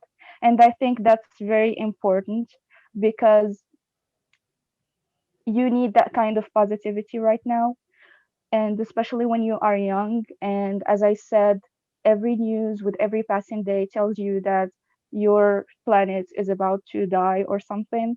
So you need to keep that glimmer of hope going on. So yeah, I would say that in general, that would be my advice. Like, just keep it cool, have fun, and of course, if you have these two things, then you are immediately exuding the necessary energy and vibe to project this mission of tolerance, of basically orienting the following generation of members into keeping up with your pace, or even going forward with it, which is what we all hope to have. And I am again very lucky to say that with the Interfaith Alliance, I've never had that problem. Like with every board I was a member under, um, it was very well done. And I can say the same thing about the Mimuna club in Casablanca and in Al Akhawain. Both of them also do a really great job on this side, and I will leave it to Ayman because he was the president last year, and I'm pretty sure he has better things to say about this. And thank you. Thank you so much, Rehab, for your participation. And before I give the word to Ayman, I just wanted to thank you for bringing to attention this element of joy that needs to exist in this type of work, and the fact that the functional purpose of all faiths, in considering them as different puzzle pieces to the larger truth, is to elevate our own happiness and to allow us to reach that state of sustained well-being. And it's something that we definitely need when we see or hear very loudly all the different kind of problems and issues of our world, which we do need to hear, we do need to listen to, and be open to seeing, because that's the only way we're able to move forward, to create change and to mobilize to respond to these issues. But there is a balance, and that balance is being able to find the joy and find the connection. So in that, I'll pass the word on to Ayman. Wow, that's what I gotta say. I can't be passing after both of you. You guys have amazing mannerism and just eloquence in your speeches. But here he goes. So just as it had the ability of or maybe the opportunity that was offered to me to lead the Interfaith Alliance, as big as it is as an organization or a club, was nothing short of a privilege, if I may add. Now, the leading part, at least from my perspective, during my time while I was president, which was about until like 2 weeks ago, it's very tricky. It's very tricky in the sense that there is a lot of things that you want to do. And then at some point you have to realize that there are things that you should kind of prioritize and things you should maybe put on second. And there's just so much you have to offer, because at the same time you feel this sense of responsibility of passing down this amazing and huge culture and knowledge that you've acquired while you were a member, and at the same time having this kind of responsibility of doing everything right and making sure that people are having fun. I mean, at the end of the day, it's not corporate. You don't have KPIs that you have to follow through. You don't have expectations that you need to uphold to. It's really a mixture of giving and getting culture, in the sense of running an organization as culturally diverse, even spiritually diverse, as Interfaith Alliance. But what's interesting is that all you have to do is, there's a saying in Arabic, all you have to do is do that. As well, I would be when I'm going to use the term leader. As a leader, with the help of the board and the members, you obviously have people that already kind of know how things work, that already know the way we try to pursue this interaction, a culture given, and then these people attract more people, and then it's just a domino effect of more and more and more people interested in what we give out, and with that interest comes in inputs, and that's the fun part, is when people give you criticism or give you really good input, like, oh, so you should probably do this thing this way, or have you thought of this, or maybe we should explore this idea, or visit this place, or talk about this religion, or maybe do this culture. And then you have this huge pot of things you can do and people willing to do it. And that in itself ensures two main aspects of the running of NFA as a club, which are continuity and sustainability. Meaning that the endpoint is not to stop this just simply great conversation the moment your mandate stops, or the moment I'm out of board, or the moment you graduate, but to kind of keep this going for years and years and years, it needs to come. And that by itself is at the same time hard yet simple, in the sense that there are so many things that are being done at the same time, but you always have this kind of small fear of, maybe should I have done it better, or maybe I could have done it this way or that way. But all in all, the very essence of inter-religious or intercultural conversations is that there was never really truly an end to them. There was always so much more that you can add to the pot. The more people you have, the more inputs you have. And really, if you think about it, no two opinions are the same. There's always different parameters. There's always different things that you can bring to the table. And that in itself just kind of ensures this continuity of this conversation and the lengths and widths that they can reach out to. Thank you so much, Ayman. And thank you for highlighting the power of the collective, not only in making it easier to do this work of connecting with others and of being able to learn about our collective memory, but also in being able to respond, as Rehab had mentioned, to the real issues of our world. Because the more that we are able to put all of these opinions in the same pot and be able to find the path forward together, the more we can mobilize to create change, which is one of the things that makes me feel very hopeful in seeing young leaders like all of you here today. I'd love to hear, actually, before we move forward, from one of the leaders who is with us today, Hamza Adriasi. I'd love to give him the word. Thank you so much. Going back to the point of the role of youth, but first, I'm sorry, I want to speak using my feeling, and my feeling speak only in my native language. So I start talking in Arabic. إذا بالنسبة للدور ديال الشباب، فالشباب من مختلف الجنسيات ولا من مختلف الديانات بغيناهم أنهم يكونوا فاعلين ويكون عندهم دور في اتخاذ القرار، ماشي فقط في إعطاء الآراء، ولا يكونوا فقط جزء من المناقشة. نحن بغينا نتجنبوا الموضة ديال أن الشباب يكونوا في نقاش فقط باش يبانوا بلي الشباب كيعبروا على رأيهم. بغيناهم يدوزوا المرحلة ديال اتخاذ القرار. علاش؟ لأن كشاب، فأنا كشاب كنشوف باللي المستقبل هو ديالي، حيت أنا اللي غادي نعيش فيه. وإلا ما عالجناش هاد الإشكاليات، فولدي ولا بنتي ولا مراتي هما اللي غادي يتعرضوا ويعانيوا من الإرهاب، إسلاموفوبيا، راديكاليزيشن، التنمر وبزاف ديال الحوايج.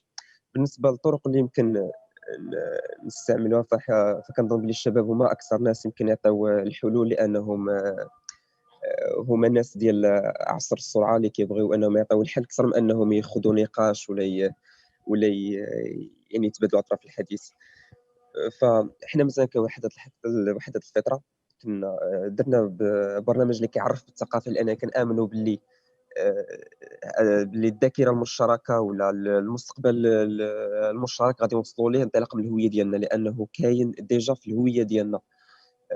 ماشي خصنا نطمسوا الهوية ديالنا وأننا نغمسوا في هوية جديدة لا تكون مشتركة، بالعكس الهوية ديالنا منها وكان فيها الهوية المشتركة. مثلا حنا بدينا ببرنامج أحداث وحضارات اللي كيبين التاريخ ديالنا، وكذلك بالنسبة للفكرة اللي كانت ذكرات ومهمة جدا، هو أن الإنترنت فيه بزاف ديال الأشياء اللي يمكن تشوش على هذه المجهودات.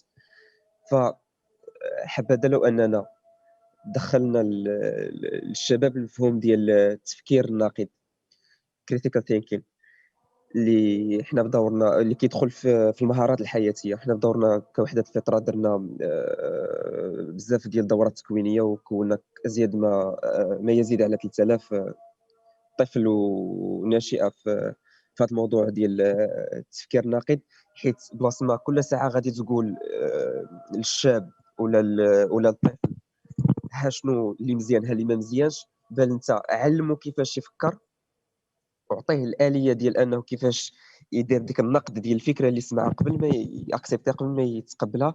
فهكا غادي تكون جنبتي بزاف ديال الحوايج الغالطين انهم يدوزوا لانهم يتسربوا ليه. علاش ركزت بزاف على الانطلاق من الهويه ديالنا؟ انا مثلا ندوي على تجربتي الشخصيه.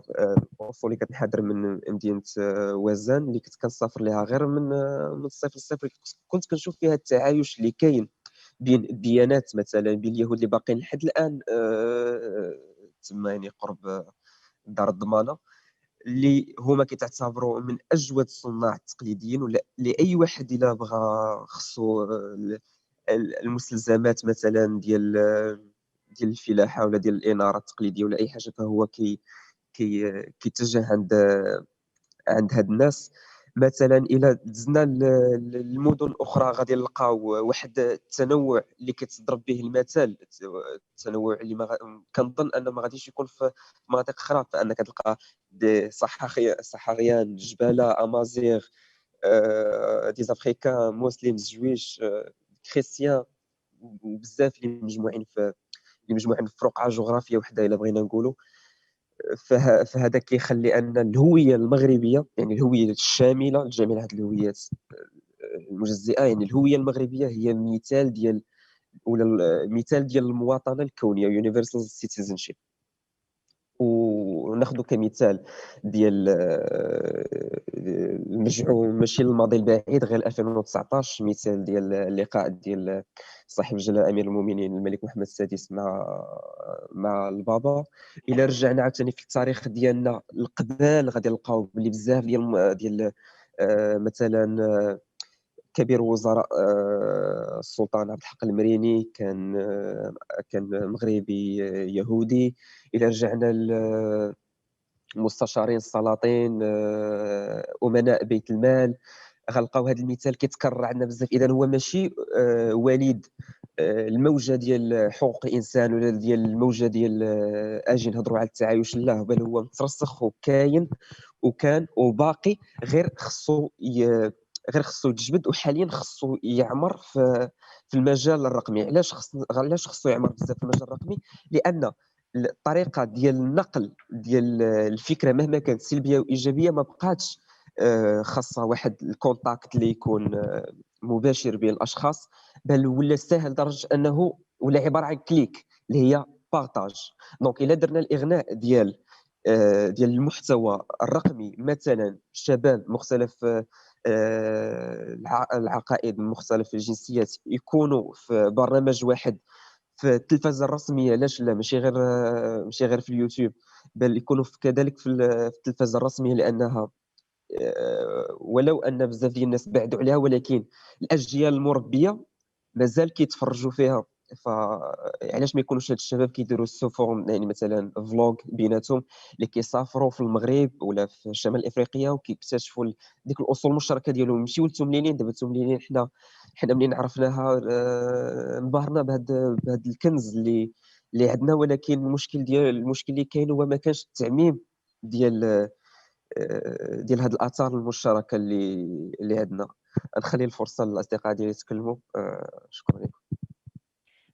Je remercie tous ces panélistes et puis surtout pour leurs interventions qui sont les unes et les autres complémentaires pour avoir une piste de réflexion qui est vraiment un impact et qu'on repart tous aujourd'hui après cette session en ayant pris avec nous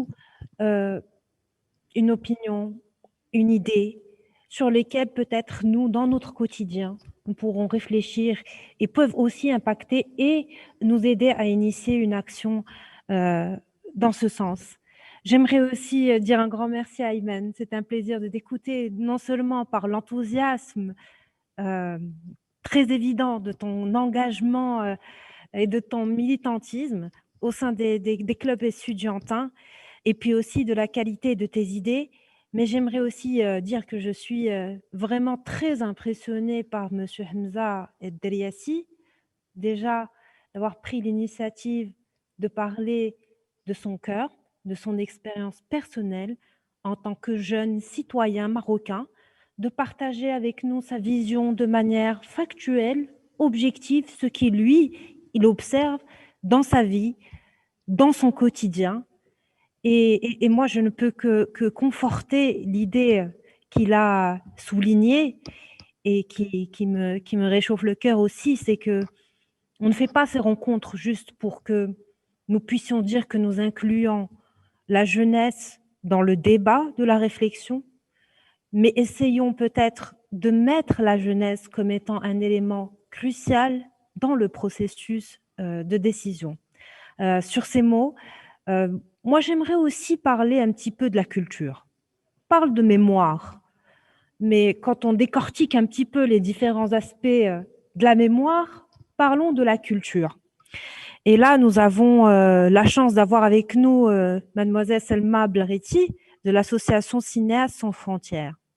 Et moi, j'ai une question pour vous, mademoiselle. Comment la culture, le cinéma, peut être un outil pour accompagner la mémoire et pour investir dans les vertus de l'ancrage de l'altérité?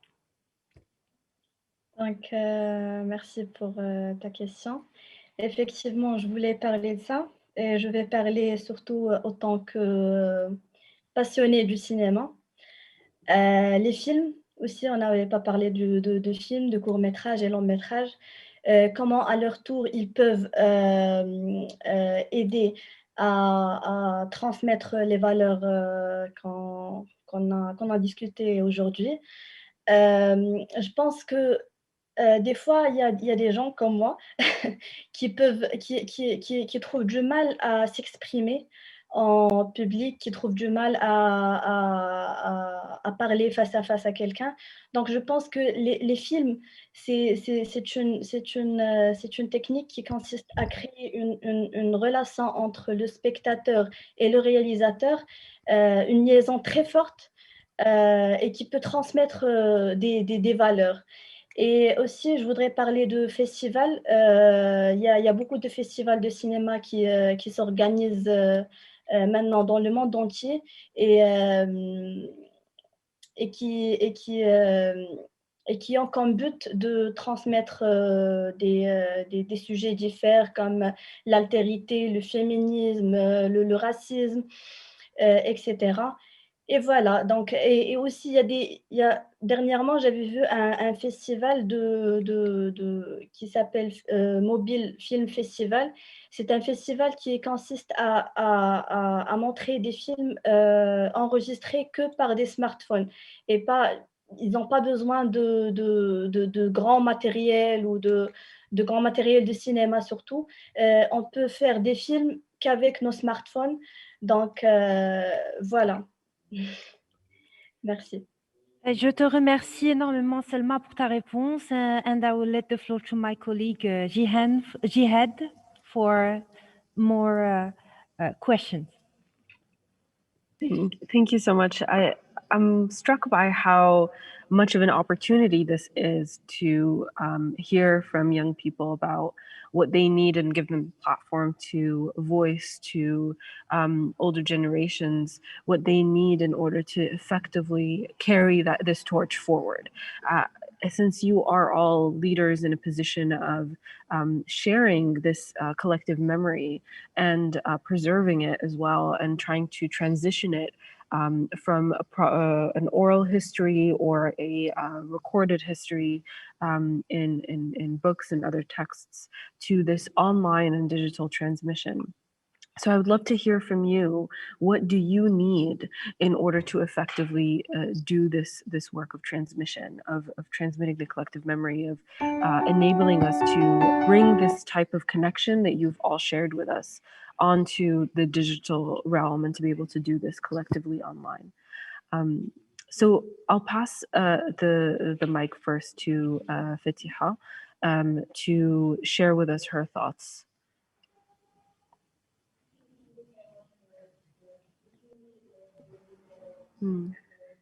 I don't think we can hear you clearly.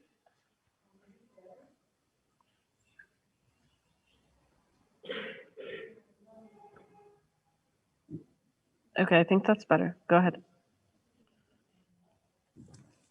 I'm very thankful for the opportunity today to be capable of discussing and sharing my thoughts about all that I think about this whole interfaith subject. As a Moroccan, I think that our experience is very unique because growing up, I've always been in this spectrum of either westernized, rather French culture and influence, and very traditional Arab conservative influences.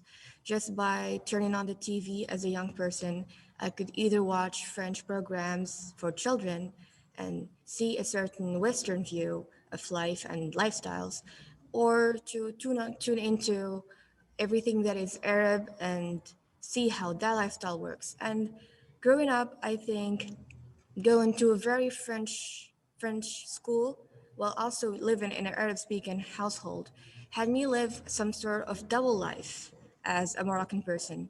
There hasn't been much access to my culture as it is, and I had to work on researching myself to see where Morocco stands between very Western and very French culture and between Arab culture.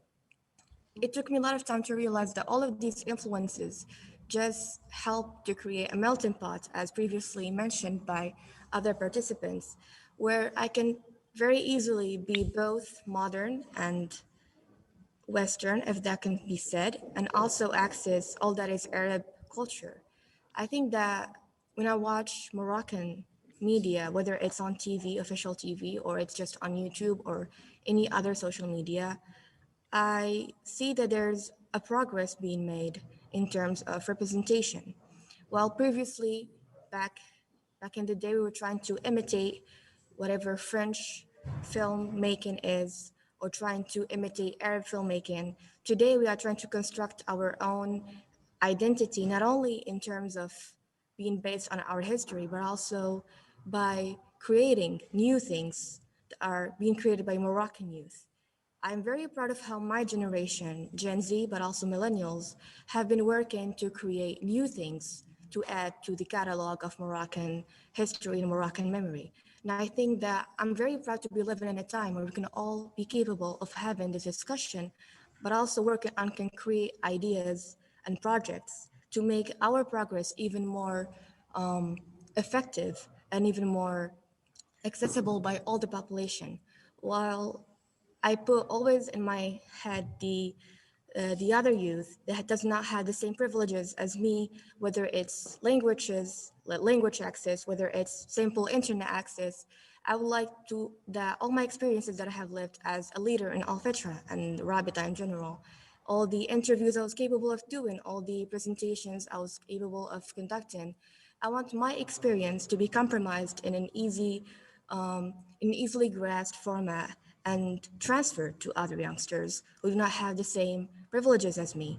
And while it's a very complex procedure that will take a lot of effort, I think that just here today, seeing so many young people, but also experts and professors who are capable of joining hands and sharing their own experiences, we can very much easily collaborate together to work on taking all collective memory, whether it's something that has always existed for the last centuries or something that we are creating today, and make it into something concrete and something that is always ready to be improved. Very, very obviously, I'm hijabi, and this has been a very important identity of mine, as it's almost a fight every day wearing this cloth in my head.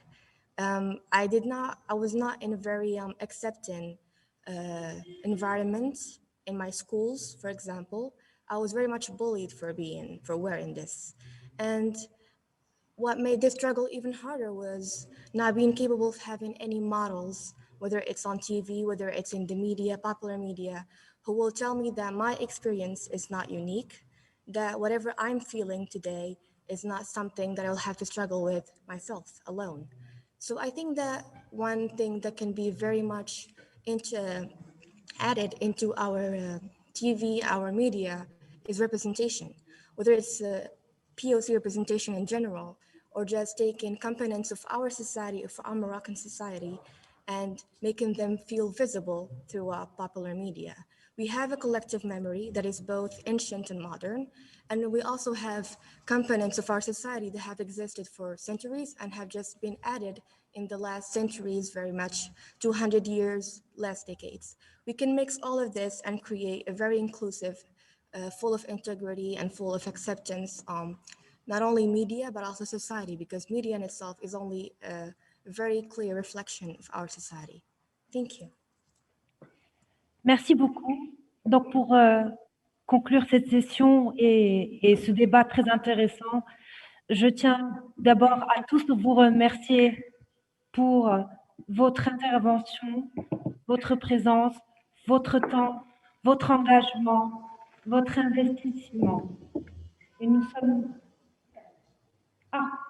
nous avons quelqu'un d'autre qui voudrait intervenir du centre Al-Feta, Monsieur Saad. Je vous donne la parole. شكرا على الكلمة. بغيت نعاود نرجعوا شويه باللور للسؤال المهم ديال هذه المحاضره ديالنا، علاش خاصنا نحافظوا على الهويه، على الذاكره وننقلوها من جيل اخر.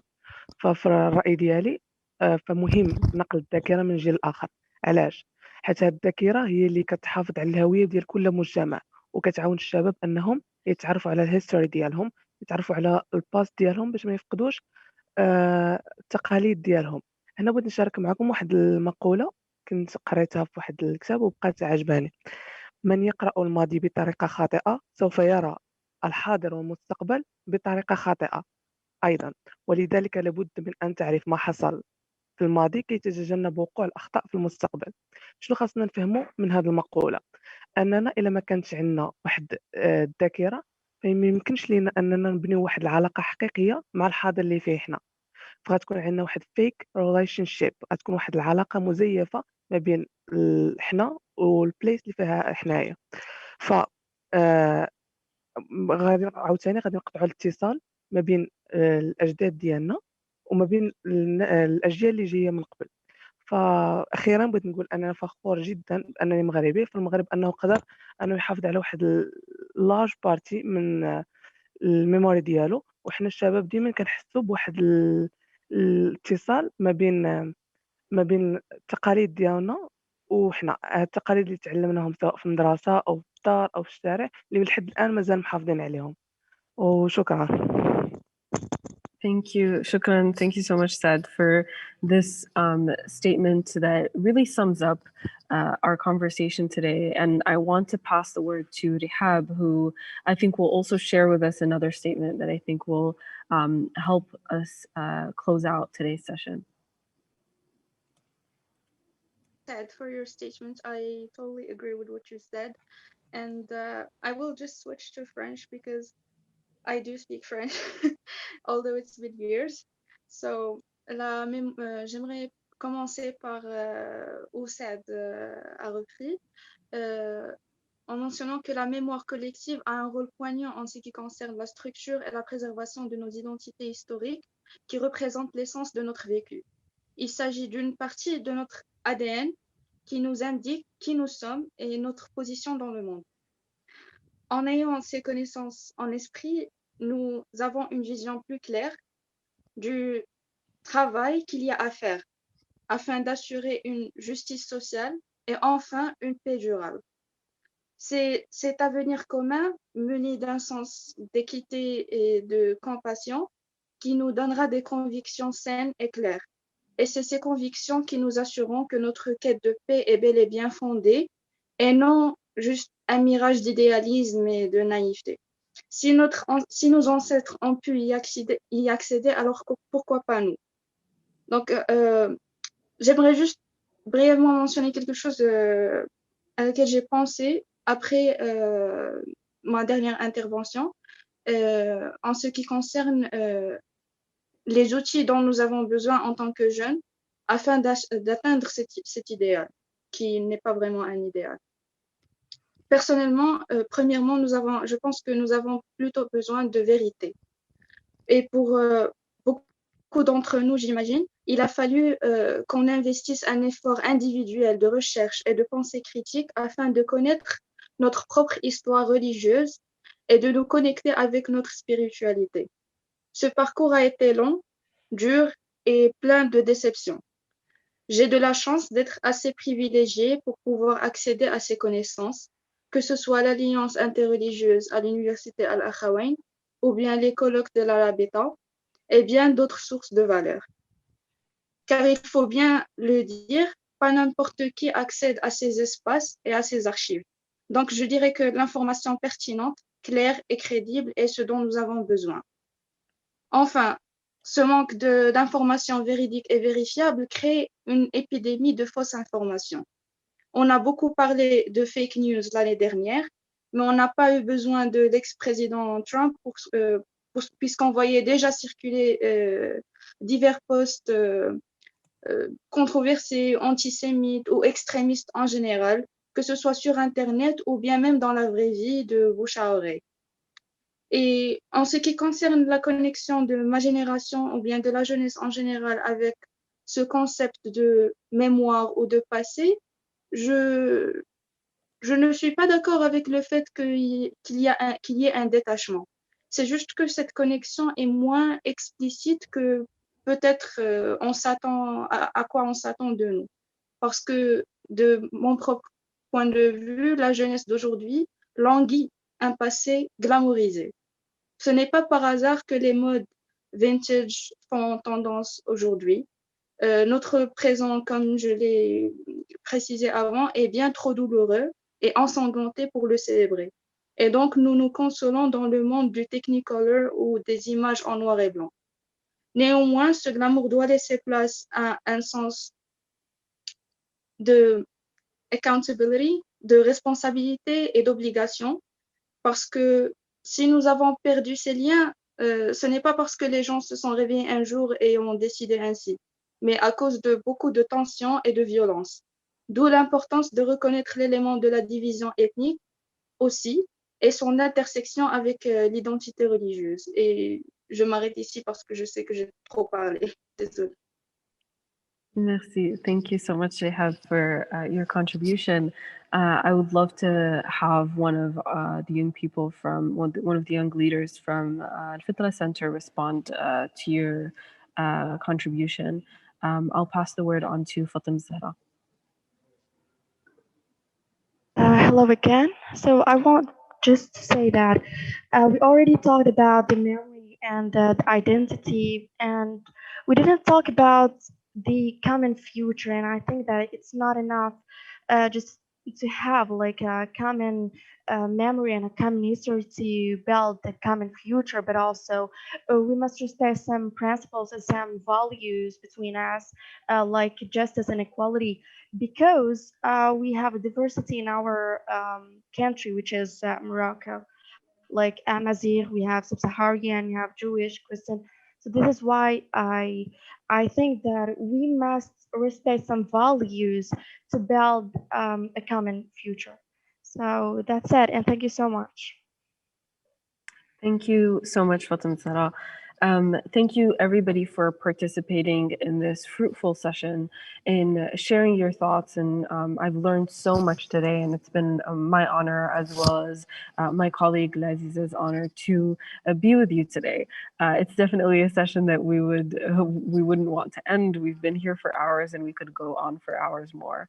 But to conclude this statement, just as she had opened this session for us and welcomed us into this conversation, I'll give the word to Madame Aziza, the director of the Fitra Center, to close out this session. Thank you again, everybody. شكرا جزيلا جهاد على التعاون ديالك اليوم، وما كتفوتنيش الفرصه في هذا الختم هذا انني نشكر الاستاذ احمد عبادي اللي دائما حريص على مشاركه الناشئه سواء كانوا اطفالا او يافعين او شباب في لقاءات كبيره بهذا الشكل، لان هذه هي الذاكرة الحقيقية فعلا.